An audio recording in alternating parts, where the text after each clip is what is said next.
Ini Rolls Royce Dawn di Indonesia baru masuk 1. Ini doang? Iya, one and only. Ya. Taruh duit di sini. Oh, oke. Satu masukin, buka. tutup, coba. Tutup. Tarik keluar lagi. Waduh, saya bilang. Ini udah ada Mayday juga, nggak ditolongin, nggak dikasih landing dulu.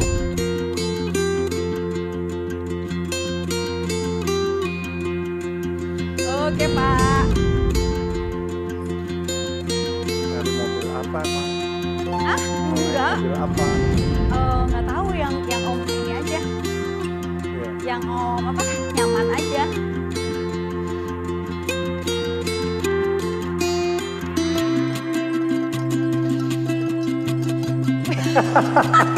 Nomornya ada-ada aja berak. Aduh, itu yang ngasih nama siapa? Tapi kebanyakan angka 3, oh iya.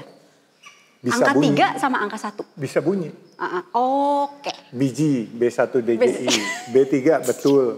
Terus ada bento, Oh iya. ada bebek, Oh. ada benda, ada... Kan A bisa pakai angka 4 tuh. A. Oh iya, ada Bante, B4 NTE Bante. Nggak pantang ya pakai angka 4 kan Kagak. katanya kan jelek tuh Om. Semua yang Allah ciptakan pasti bagus.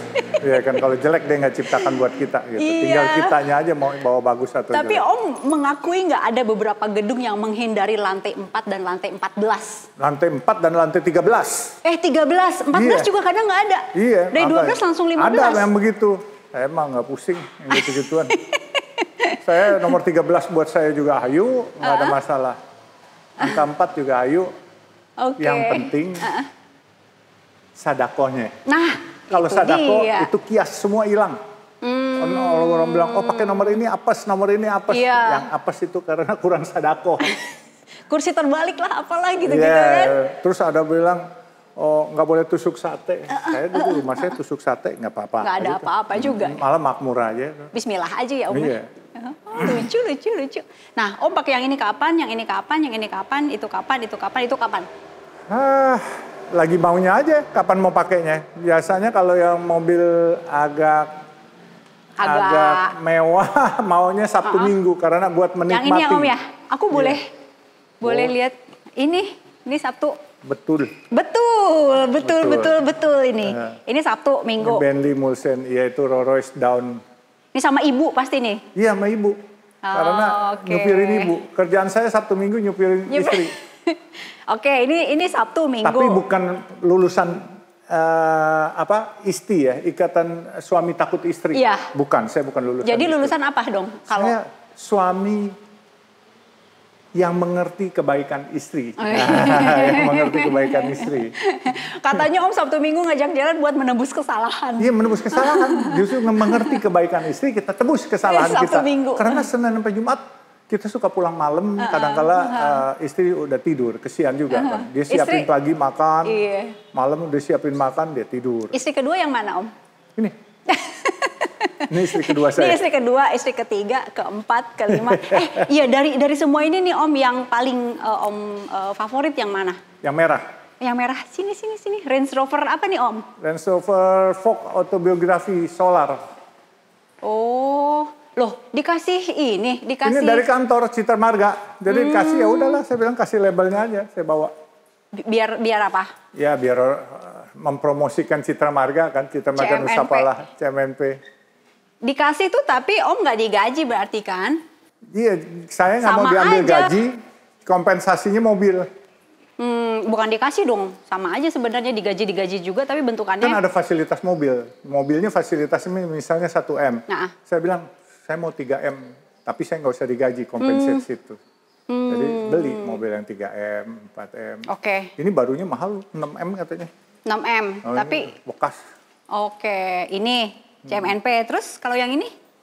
Ini juga. Ini kapan makainya? Ini gede banget, Iya, biji. B1DJI, biji. Nomornya lucu-lucu.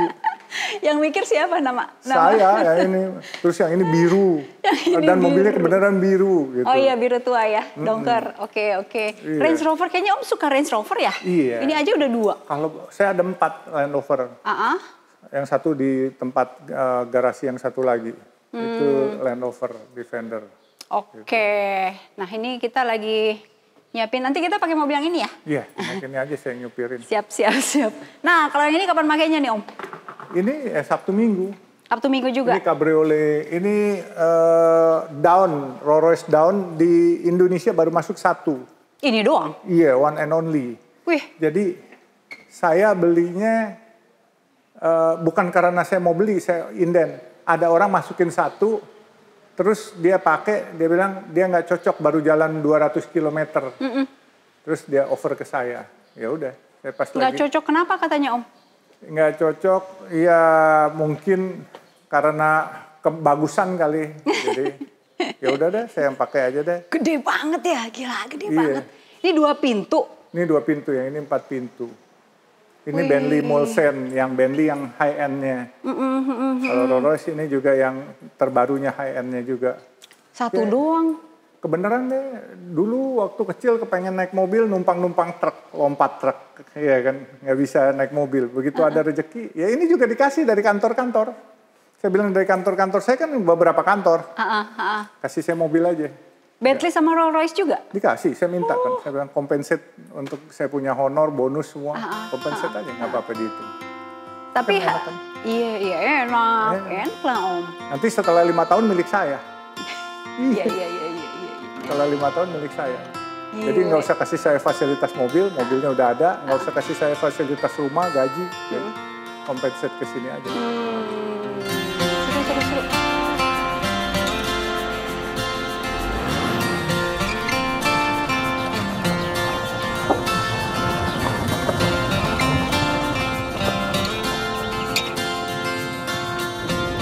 Yeay, aku disupirin Pak Yusuf Hamka, yeay. Udah pernah belum Om? Ada yang disupirin sama Om? Nggak ada. Kan asalnya harusnya saya tuh, konsepnya harusnya saya yang nyetir. Iya, nggak apa-apa, sekali-sekali kan Mbak Indi mendapat kehormatan. Cie. Udah gitu kesentuh jauh banget gitu. Berapa menit Om? 40 lah. Pasti ngebut? Enggak juga sih. Masa? Iya. Sentul tuh jauh loh.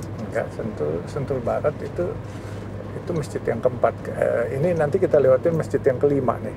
Yang iya. Iya kan? Musola kan? Iya, musola. Saya kayaknya kepengen buatnya bukan masjid, karena saran dari sesepuh kita Pak Sofyan Jalil, masjid kalau kebanyakan dibuat nanti kosong, nggak ada jamaahnya, sayang katanya. Lebih baik buat 1000 kebajikan, jadi kebaikan gitu. 1000 kebaikan. Jalan tol saya kan sudah proven, jalan menghasilkan, setiap hari ada lalu lintasnya. Dan jalan tol itu kan tidak ada mungkin saingan di sebelahnya bikin lagi. Kalau saya kan nggak mungkin kan, pemerintah juga akan membuat regulasi. Jadi saya bilang, jalan tol ini kita buat sistemnya syariah bener-bener yuk. Untung kita bagi, iya kan. Ini nggak mungkin nggak untung, cuman pendapatannya turun, kita juga baginya kecil gitu. Jadi saya sedang merancang ini dengan MUI. Selama ini gimana memang keuntungan ini sebelum dirancang mau lebih syariah? Saya kita nikmatin sendiri. Jadi saya ingin coba berbagi. Yuk, ini mimpi saya yang udah jadi kenyataan. Bukan proyek berandai-andai, tapi proyek yang sudah proven, sudah menghasilkan. Tinggal umat bisa melihat kan, setiap hari lalu lintas harian kita berapa kita akan umumkan, dan bank itu kan cashless, bank yang menentukan pendapatannya. Jadi setiap 3 bulan langsung bagi dividen, dipotong biaya operasional. Nah, umat bisa dari dividen itu sebagiannya dia diwakafkan. Kita kerjasama sama lembaga wakaf uang MUI rencananya.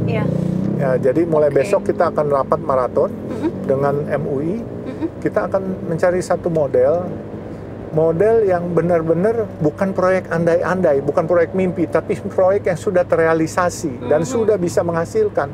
Dan ini bukan kayak rumah makan atau hotel. Rumah makan nggak enak, orang bisa cari rumah makan lain. Hotel nggak enak, bisa pindah hotel lain. Ini jalan tol nggak enak ya, orang tetap pakai juga gitu. Dan terus bedanya jalan tol, kalau malam kita mau tidur, truk-truk besar yang keluar cariin duit buat kita. Giliran pagi, begitu azan subuh, langsung orang yang kerja, yang sedan-sedan yang nyariin duit buat kita. Gitu. Itu aku kan pengguna jalan tol juga nih Om, kayaknya udah berapa puluh tahun gitu. Emang iya sih kalau misalnya mau berangkat ke suatu tempat udah macet, udah ini gimana sih masuk tol tetap aja macet begini begono. Besoknya masuk lagi. Iya, udah marah-marah kan. Udah besoknya marah-marah. nganterin duit lagi kan. Nah itu keuntungannya jalan tol. Love and hate relationship-nya Nah gitu itu, tuh. iya. Om, itu kan kayak ada missing link gitu loh Om. Om, aku kan nonton YouTube Om kan di mana-mana kayaknya udah banyak yang ngangkat juga nih Om. Om kan pernah di Samarinda itu kan, ya kan? Terus udah gitu punya perkebunan ya atau Pabrik kayu. Pabrik kayu. Kayu lapis. Terus sekian ribu orang, 11.000 orang harus dirumahkan karena memang bentuknya bangkrut atau dipersulit atau apa tuh Om? Dipersulit. Saya hari itu keluar surat dari Menteri Kehutanan itu bahwa saya tidak dilayani lagi secara administratif. Emang Om ada masalah apa sih sehingga orang, maksudnya cuman Om doang gitu pengusaha kayu yang Iya, karena saya nggak obedient, nggak nurut. Yang lain nurut? Yang lain nurut. Yang lain juga ibaratnya kayak anjing dibawain sapu lidi gitu. Dibawain kayu gitu, nurut ya. Kalau saya nggak. Emang suruh ngapain sih Om? Saya dikutip dari asosiasi waktu itu $10 per kubik. Kok enak banget, saya yang kerja kok dia yang kutip. Oke. Terus dikutip dari pemerintah, waktu itu ada dana reboisasi yang nggak jelas penggunaan. Akhirnya kan dikorupsi dana reboisasi banyak itu. Iya. Ya kan sampai beberapa menterinya yang masuk penjara. Nah saya melawan ketidakadilan itu. Nah waktu muda itu ya kita idealis bahwa kita yang banting tulang, duit-duit kita, kenapa lo yang harus ngutip enak kayak uang jago, kayak Pak Ogah di pinggir jalan, iya gitu. Nah itu salahnya saya, tapi menurut saya nggak salah. Dengan keadaan begitu akhirnya saya bisa jadi hijrah ke Jakarta, kalau nggak di Kalimantan terus ya. 11.000 dirumahkan. Karyawan bedol desa. Kesian saudara-saudara kita itu dari Jawa Tengah, Jawa Timur itu. Pulang semua gitu ya? Pulang semua. Dan Om 14 tahun tiarap? Yes. Tiarap itu dalam bentuk nggak kerja, nggak mengerjakan running perusahaan sama sekali enggak? Tidak, saya diam aja. Emang ada ancaman? Oh iya, saya pun pakai kredit card sama tabungan, itu pakai ATM, pakai nama sekretaris saya. Saya nggak berani punya rekening. Segitunya ya? Iya, saya sempat ditahan kan. Karena? Macam-macam. Saya ditahan selama zaman Orde Baru ada 4-5 kali. 4-5 kali? Ya. Semuanya karena aktif Om, karena maksudnya bisnis, vokal, bisnis, oke. Karena juga politik, ya karena waktu itu saya kan penggerak pembauran bangsa. Nah, kalau sekarang bahasa kerennya keberagaman atau kebinekaan gitu. Oke. Nah, setelah 14 tahun Om tiarap, tapi kemudian ada teman yang nawarin mau jadi dirut apa enggak gitu? Oh, sebelum jadi dirut itu 2008, saya ditawarin untuk invest sama teman saya untuk pemboran minyak lepas pantai Apexindo itu. Iya. Nah, saya saya sebagai investor, tetapi saya tidak menjadi pengurus. Tetapi selama 2 tahun dia jual lagi itu barangnya. Terus Omnya? Iya, sayanya nganggur lagi, masih nganggur lagi. Ya itu temen nawarin 2011 itu akhir. Nah, jadi Om, sebelum lanjut nih, 14 tahun tiarap itu uang untuk makan sehari-hari itu udah punya anak kan berarti kan? Udah. Sekolah anak, ya kehidupan sehari-hari itu dari mana dong? Ya alhamdulillah bini saya juga kerja, saya juga kerja nyalo-nyalo kiri kanan gitu ya, dapat juga lah. Nyalo gitu. apa? Ya kadang-kala orang mau beli tanah, orang mau beli rumah, kadang-kala orang mau minjem duit gitu kan, saya yang kenalin gitu ya, saya dapat fee-nya aja. Ya alhamdulillah nggak mati lah. Yang bisa matikan kita kan bukan rejim, Allah yang bisa matikan kita. Kalau pada saatnya harus mati ya mati. 14 tahun itu masa yang panjang banget loh. Sangat maksudnya panjang. Saya kayak orang bodoh dan saya suka minder sama istri saya karena setiap hari di rumah kayak orang bodoh aja gitu. Sehingga saya suka teleponin teman-teman saya, siang ini lo makan di mana? Jadi pagi saya olahraga, terus pulang saya mandi, saya terus cari ke kantor teman saya numpang makan. Kalau udah kelar makan saya pulang, atau saya jalan-jalan ke mall, atau saya pergi mancing ke Parung. Pokoknya nggak di rumah? Nggak di rumah, malu sama istri. Emang istri menghasilkan uang? Iya, dia kerja di Citibank waktu itu. Oke, itu yang bikin Om malu? Iya, masa kalah sama istri-istrinya kerja, sayanya nggak kerja. Padahal di luar juga nggak ngapa-ngapain ya. Iya, mancing di Parung. Akhirnya lucu juga itu pemancingan di Parung. Dia bilang, Pak mau beli nggak? Beli. Saya ingat tuh 1 hektar lebih saya beli 300 juta. Terus dibikin apa? Nah, masih ada sekarang ya, pakai aja orang-orang sana. Saya bilang manfaatin aja udah empang tuh di Parung. Wow, saat itu nggak pernah tuh. Aku panggilnya ibu apa tante atau apa ya? Ya nggak pernah tuh nanya gimana, udah dapat kerjaan belum, gimana, udah ini belum, atau apa gitu Pak. Ya kan 14 tahun loh, masa istri nggak nanya gitu? Nanya sih, cuman ya sabar dah, ya kan ada rezeki yang penting. Ya kan, toh kadangkala ya masih bisa kita openin juga, kadangkala teman-teman bantuin juga, kita, ini ada proyek nih, jalanin. Ya rezeki mah kalau kita rajin mah ada aja gitu. Yang penting kan kita nggak ngebohongin. Kadang-kala beli mobil ada yang mau, untung ya lumayan dapat. Kadang-kala bisa untung 50 juta kan lumayan, bisa tambah nyambung hidup. Saya waktu 14 tahun itu nggak berani berteman sama orang. Temennya sama orang hutan. Saya dulu piara orang hutan 5. Kenapa orang bilang kok piara orang hutan? Takut kena KKN. Kalau sama orang kan pasti ada KKN nih. Kalau orang hutan kan nggak mungkin kena KKN. Nggak ada nepotisme. Sampai segitunya ya Om ya? Iya. Nggak mau berteman sama orang, maksudnya? Orang nggak mau berteman sama saya juga karena udah nggak punya apa-apa. Oh, gitu. Oke. Nah itu terus kan Om kan ya seperti ada kayak ya ada ya malu iya, tapi kan 14 tahun akhirnya itu anak-anak berarti di sana semua ya, dibawa ke Samarinda semua. Anak-anak di sini semua. Oh, sama siapa? Sama saya. Oh, maksudnya? Ambil kartu tol. Iya. Udah. Iya. Ya, mereka masih usia sekolah kan? Iya, masih usia sekolah. Sampai anak-anak saya ada yang sekolah di Australia, di Amerika. Waktu itu ditanya, what does your father do for a living? Anak saya juga bingung. Duit dari mana ya? Kerja apa gitu? Orang kagak kerja gitu ya. Ya akhirnya ya mereka bilang nggak tahu gitu. Terus? Salam Adit. Sama siapa kamu? Sama ini Pak, Nadik Pak. Berdua. Bagi buat jajan ya. Terima kasih ya Pak. Masih ya. Terlambat. Terlambat. Oke, itu tadi Om ngasih Anak-anak saya kan. tapi mereka begitu Om buka kaca gitu, tahu nih. Iya. Aduh. Itu anak-anak. Kalau mau orang lain nggak boleh dia terima. Kalau saya dia harus terima. Harus terima. Setiap masuk tol pasti ngasih uang atau nggak selalu? Iya. Kalau Om yang nyetir. Iya, kalau saya nyetir. Tapi kalau supir kan susah.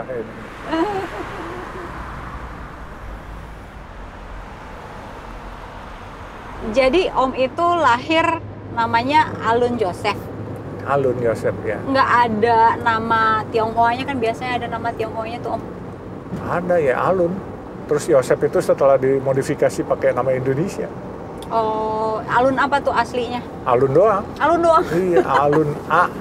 A kan dua huruf jadi L-O-E-N mestinya Aluen. Loen. Gitu. Tapi sekarang kan udah jadi Alun, begitu ditambahin Joseph jadi Alun gitu.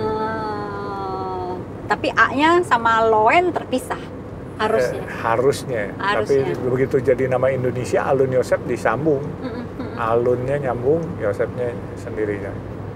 Itu masjid saya tuh keren ya. Tuh iya.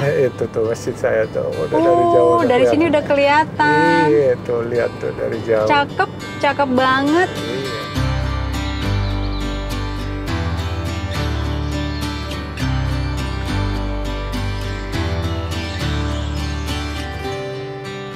Om, jadi ini masjid ke-4. Lihat ke atas. Boleh. Laki perempuan dipisah nggak? Nggak dipisah. Jadi satu, tapi tempat wudhunya dipisah. Tapi harus buka. Iya. Batas suci katanya. Bikin tulisan yang agak kerenan dong Om. Iya, ini bukan ini. Kemarin copot nih. Oh. Ininya. Oke. tulisannya copot. Jadi Om, tangganya ini tangga laki, ini tangga perempuan. Oke, kita pisah. Kan ada, tetap berpisah kita. Tetap berpisah. Nanti nyampe atas gabung jadi satu. Oke, ini tulisannya artinya apa Om? Kayaknya perempuan deh. Oh enggak, enggak bisa tulisan. Perempuan. Kalau orang Bogor bilang awewe.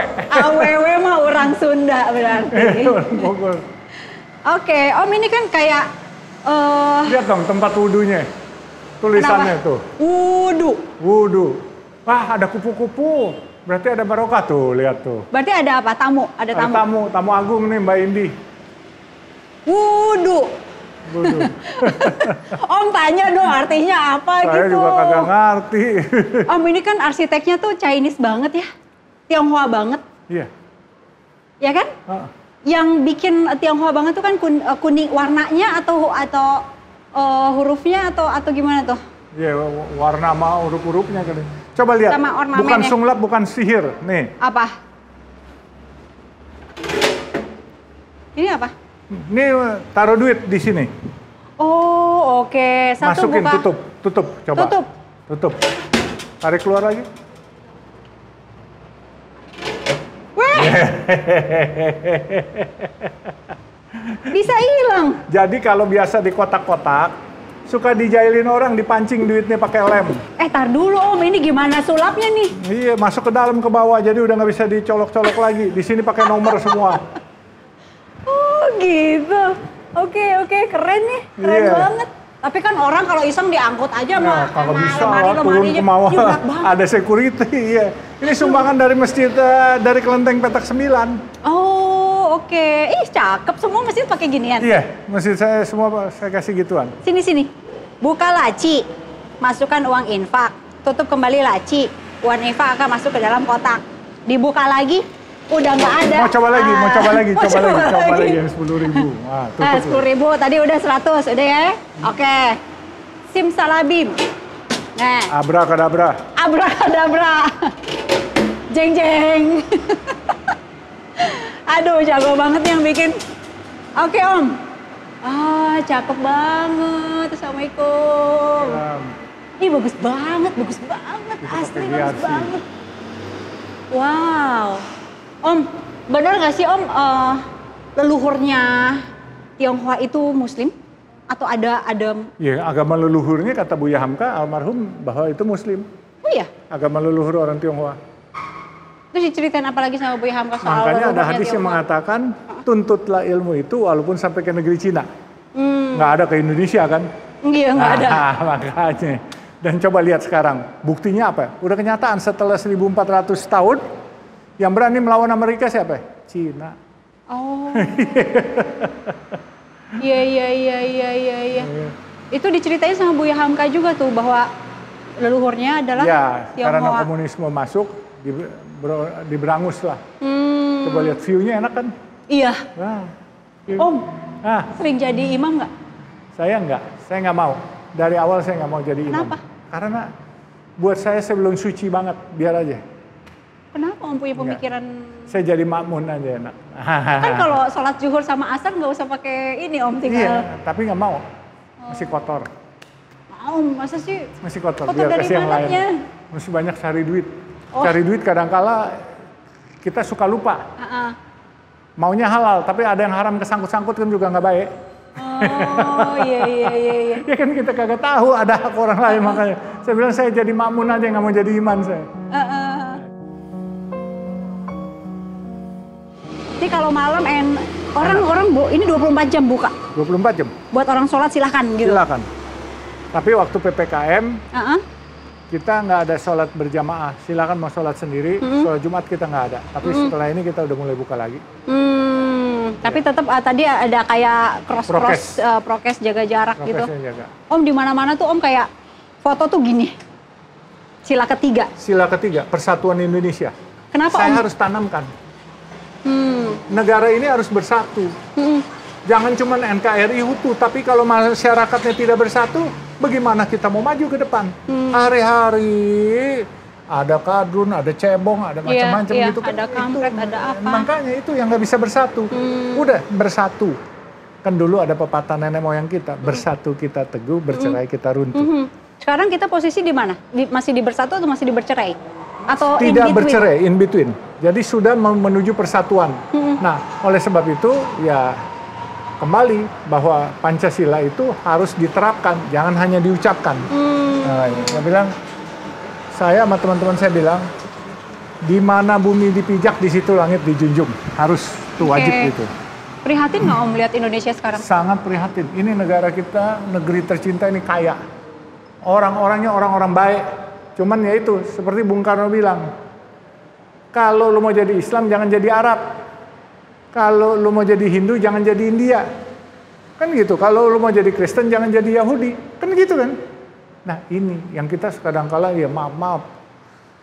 Yang begitu memeluk Kristen, berasa Kristennya paling hebat, terus jadi kayak Yahudi gitu kan. Terus yang merasa orang Hindu, berasa hebat, udah kayak orang India. Yang Islam, udah kayak Syekh di Arab atau apa. Udahlah, kita punya budaya sendiri. Budaya kita sangat baik, ya kan, sangat saling menghargai. Dulu-dulu tahun 60-an nggak ada tuh perpecahan. Ada kafir, non-Islam, ada Islam, nggak ada tuh yang ngomongin begitu. Bahkan kami di kampung, kalau ada Natalan, kami dibantuin orang Islam. Terus kalau Lebaran, kami dibantuin orang Kristen. Nggak ada yang gitu-gituan. Makanya saya bilang, sedih. Cuman ya mudah-mudahan lah Pak Jokowi bisa menyelesaikan ini dengan baik. Kita lihat on the right track sih. Iya. Kalau ini kan Om kan berarti di dalam darah Om ini ada Tionghoa juga. Ada. Kemudian ada Kutai juga. Kutai juga ada. Saya juga Dayak juga ada. Banyak banget ya campur-campuran. Iya udah. Nanti anak saya, cucu saya. Anak saya ada yang kawin sama orang Irak. Ada yang kawin sama orang Lahat. Coba. Mau dibilang apa lagi? Nah, masa dia lahir nanti mesti dibilang Cina lagi? Kan nggak lucu juga gitu. Makanya ya udahlah. Kita jangan apa sih kayak orang keterbelakangan membicarakan asal usul. Udah ke depannya. Siapa yang cinta tanah air, siapa yang cinta rakyat Indonesia, dialah pribumi yang sebenarnya. Sepakat Om. Iya kan? Kalau dia ngaku pribumi, tapi kerjaannya tidak cinta tanah air, berkhianat kepada tanah air, melakukan korupsi. Masa yang begituan lu bilang pribumi?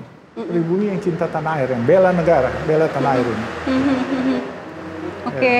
Om kalau kayak gitu masih ini nggak kayak apa memperingati kebudayaan Tionghoa? Bentar lagi Imlek. Ada yang kue bulan itu ya? Oh iya, kue bulan saya kemarin dikirimin nggak apa-apa. Ini kan satu kekayaan budaya malah yang harus jadi kita hargai. Banyak. Iya. Ayo kita turun ke bawah. Oke, kita kemana lagi nih? Kita ke bawah. Om situ, saya sini. Iya. Ini memang sengaja dipisah nih.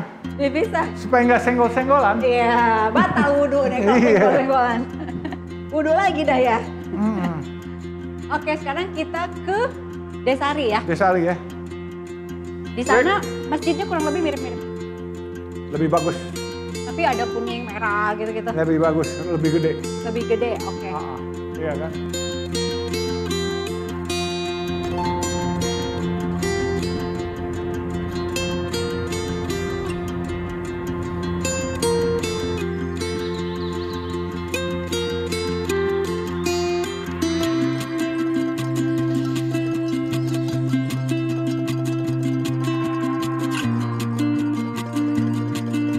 Om, sampai juga kita nih. Selamat datang. Welcome to my home. Aduh, bagus banget. Dingin. Dingin ya, marmer. Ini yang pakai GRC itu. Apa? GRC. GRC itu apa? Kayak fiber itu jadi kayak langsung dipasang prefab gitu. Oke. Karena harus presisi kan. Iya. Bagus. Oh, ini kalau misalnya ini berarti masjid ketiga ini. Masjid ketiga. Yang Sentul itu justru masjid keempat. Nah, abis ini kan yang kelima udah tuh yang di Taman Suropati. Yang keenam di? Rencananya di Emeralda. Emeralda itu di mana? Di Cimanggis. Itu yang keenam. Terus? Ketujuh di Kutawaringin, Bandung Barat. Oke, yang ke-8? Soreang. Yang ke-8 di Sumedang, dekat Sumedang. Cisumdawu, Cileunyi, Sumedang Dauan. Oke, yang ke-9? Tarakan, ke-10 Pontianak. Iya, 10 dulu ya cukup. Jangan Tarakan, 1000. Tarakan? Tarakan bekas kantor saya. Oh, terus 10 Pontianak? Pontianak bekas kantor saya juga. Jangan 1000 dulu. Jangan 1000 dulu, 10 dulu kata 10 dulu. teman-teman. Bikin 1000 kebajikan daripada 1000 masjid nggak ada jamaahnya nanti sepi sayang. Atau mau rencana kayak perbaikan renov musola gitu? Itu aja renov musola atau masjid yang mau gayanya ikutin arsitektur Babalun pasti kita bantuin. Oh tapi harus ada benang merah sama yang ini. Ada kuning merah hijau. Karena tugas saya kan bukan hanya bikin masjid, menyebarkan syiar Islam, mengharumkan nama Islam. Keren. Tapi Om tuh kayaknya suka deh sama angka 1000, salah satunya juga 1000 domba itu loh Om. 1000 domba, 3.000 rupiah yang nasi kuning. 1000 domba itu gimana? 1000 domba itu lagi dibeliin bibit-bibitnya dulu di Garut. Awal mulanya apa sih yang 1000 domba itu? Ada, itu saudara kita yang hidupnya susah, rumahnya juga mau terbang-terbangan. Terus tahu-tahu kita mau bangunin rumahnya, mau kasih duit, dia bilang, Pak kasih saya domba aja Pak sepasang, saya mau ternak. Oh saya ingat, oh ya daripada domba dibuat adu domba, kan mendingan diternak, dagingnya bisa dijual. Kalau adu domba kan nggak boleh. Iya kan? Iya nggak boleh. Nggak boleh. Tukang adu domba. Jangan dong. Itu, tapi 1000-nya gimana tuh angka 1000-nya? Karena kan kalau sepasang. Kalau saya bikin 1000 domba, paling tidak 500 orang yang saya bisa bantuin. Kalau kesulitan kasih domba suruh ternak, dia bisa beranak sendiri. Iya. Terutama kan saudara-saudara kita yang petani yang termarginalkan. Iya.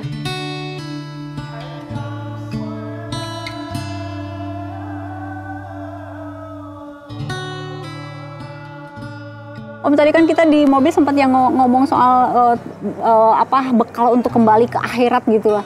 Nah buat Om kematian, kehidupan itu apa tuh Om yang bisa diceritakan untuk kematian, kehidupan, ya kan hidup susah sama hidup seneng itu misteri. Itu semua udah ada yang ngatur buat saya. Jadi hidup,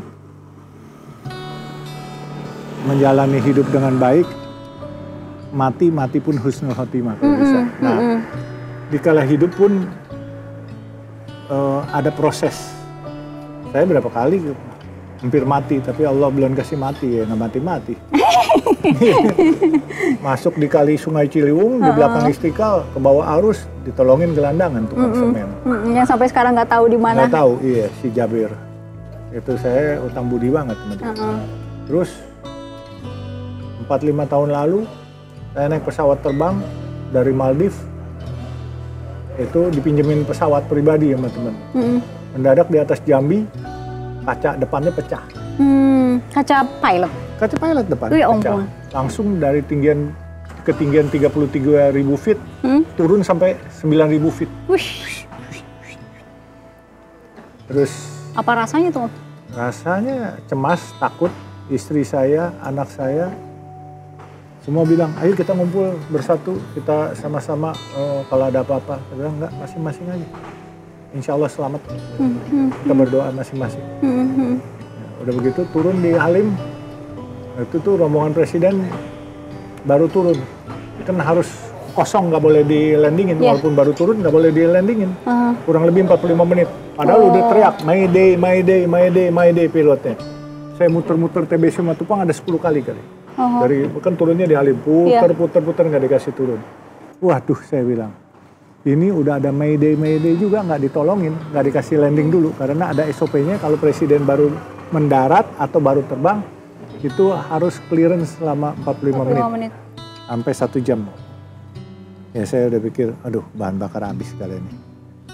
Ya udahlah, bismillah aja. Mungkin saatnya udah panggil. Cuman yang saya takut waktu itu, saya takut, bukan saya takut mati. Saya takut anak saya satu nggak ikut soalnya. Yang Farid yang paling kecil tuh di rumah. Bagaimana dia itu tahu-tahu semua keluarganya. Yang anak saya yang 2 ikut, istri saya ikut. Kalau ada apa-apa kan kesian itu. Jadi yang saya takut anak saya tidak bisa mengarungi hidup sendiri waktu itu. Saya pikir. Ya, tapi sampai ke situ mikirnya. Iya ternyata begitu saya turun landing itu. Mobil pemadam kebakaran itu nurun ikutin landing semua. Saya protes, kenapa saya nggak dikasih? Waduh, semua cuma ya udahlah, nggak bisa protes lah. Ya udah. 3 tuh kejadian yang deket-deket kematian. yang mobil kebakar. Mobil kebakar, Iya. 4. Hampir ketimpa mobil juga tuh yang kemarin ini. Itu iya, orang yang kecelakaan tapi Om mobil Om Iya, hampir jadi kena. kayak saudara, si Umar suaminya, istrinya namanya Marisa. Gitu, jadi kayak saudara. Udah 5 tuh, ini udah kayak kucing aja nyawanya banyak. Iya bener, kayak kucing nyawanya banyak, jatuh, lompat dari atas jatuh juga kagak mati. Kagak mati. Ini udah 5 kejadian tuh Om, kalau diingat-ingat masih ada lagi nggak? Banyak kali, Allah sayang sama saya, bener-bener Allah sayang sama saya. Iya. Jadi makanya saya bilang, mungkin ada rahasia Allah yang saya nggak tahu. Ya kan, paling tidak buat saya kekayaan itu bukan materi. Kekayaan itu kehormatan. Selalu saya katakan sama anak-anak saya, coba kalian pikir secara nalar. Kita punya usaha ratusan miliar, triliunan, tapi kita tidak dikenal, kita diam-diam saja. Tapi kita dagang nasi kuning 3.000 perak. Kita berbuat kepada orang-orang kecil. Ternyata kita dikenal, disayang oleh orang, disayang oleh umat. Dan mendapat kehormatan. Itu. Jadi saya bilang kekayaan itu bukan harta. Kekayaan itu adalah kehormatan yang sebenarnya. Hiduplah sesuai kemampuan kita. Lifestyle kita juga sesuai kantong kita. Iya. Ya kan, kalau nanti kita mau lebih-lebih dari itu, kesian nanti kita ongkosnya mahal. Mendingan kita nabung sebanyak-banyaknya aja. Kalau kita mau misalnya beli mobil, kita hemat hidup saya. Hemat. Saya dulu ya sekolah di Amerika ya. Saya ingat saya uang jajan itu $10 dari ayah saya buat makan siang. Saya cuma makan siang itu saya beliin $3, nasi sama ayam. 7 lagi? 7 lagi saya simpen. Terus saya dari Jakarta, saya minta kirimin abon sama teri kacang. Jadi saya makan nasi sama teri kacang sama itu. Saya $7. Nah, begitu saya kumpulin 1 minggu, saya dapat itu 5 hari $15. Saya ikut teman-teman ke Las Vegas jalan-jalan buat makan, buat main gitu. Jadi Pinter-pinter. apa ya orang bilang, hemat pangkal kaya. Kaya pangkal banyak duit. Banyak duit pangkal seneng kalau bermanfaat. Yeah.